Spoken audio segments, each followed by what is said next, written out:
It is going down, guys. Talk Norwich City match review after, well, probably the second most dull game of the season. It was always going to be tough to beat Burton. I think it was a little bit more exciting than that, but it's still, dearie me, that was dull at the best of times today. And the first half, I didn't think we were too bad.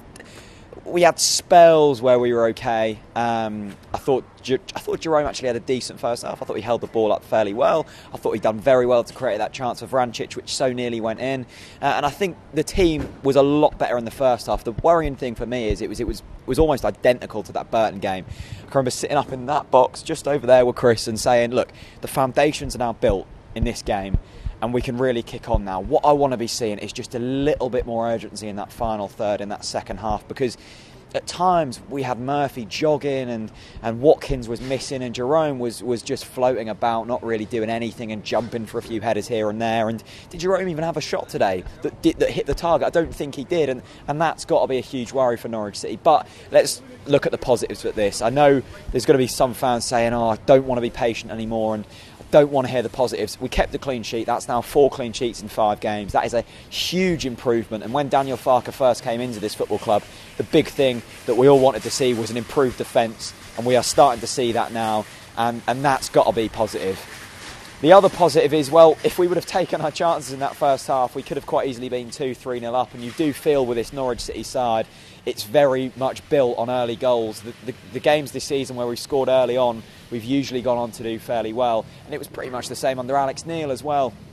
Vrancic should be scoring that, hits the post, it's very unlucky, and Sheeperman, dearie me, he's 2 yards out and it's gone out for a throw, and he's almost cleared it. I don't think he was quite expecting to have it in that area, and look, he's a defender, you can kind of let him off a little bit. But yeah, I mean, where do we go from here? Well, you really want to be winning this game, because we've now got 2 big games away from home. I think it's Middlesbrough and then Reading, and then I think that takes you into the international break, and they're 2 massive games. You'd almost take 2 draws away from there, and that makes this game even more important, because you don't really want to be going into the international break off the back of some poor form. And the Sheffield United win was fantastic, the Brentford win was great, admittedly against a very poor Brentford side, but you should be beating Bristol City here at home. And yes, they're doing well this season, but let's not forget they were relegation fodder last season, and their team hasn't changed too much from then. They've got the same manager, they've pretty much got the same players, and look, fair play to Bristol. They came here, kept the clean sheet, and did threaten on occasions. It was a fantastic save from Angus Gunn to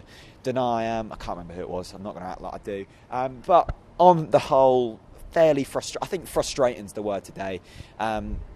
Bristol never looked like winning the game, and we didn't, to be honest, either, and that's the most frustrating thing, because we had the chances to really kick on, not actual clear-cut chance in terms of shooting, but we had a lot of the ball, and we didn't do much with it, and that is pretty much the story of this season, isn't it? Key performers today, I thought Tom Tribal, I haven't mentioned him as much as he deserves. He was absolutely brilliant once again, especially in that first half. He was absolutely everywhere on that pitch, and it seems like we finally found the player that can really cut things up in the midfield.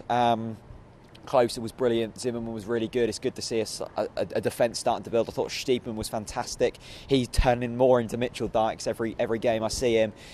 Reid, yeah, he was all right, and the front 4 was very unimpressive, and I think Vrancic, he has to pick his game up. He really does.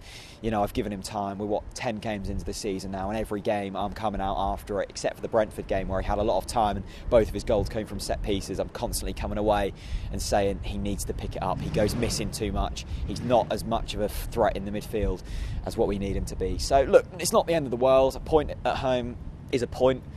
It's a point, but we really do need to be a little bit more urgent on the ball if we want to threaten for the top 6 this season. Let me know your thoughts down in the comment section below. Hit subscribe, and I'll see you soon for another video. See you later.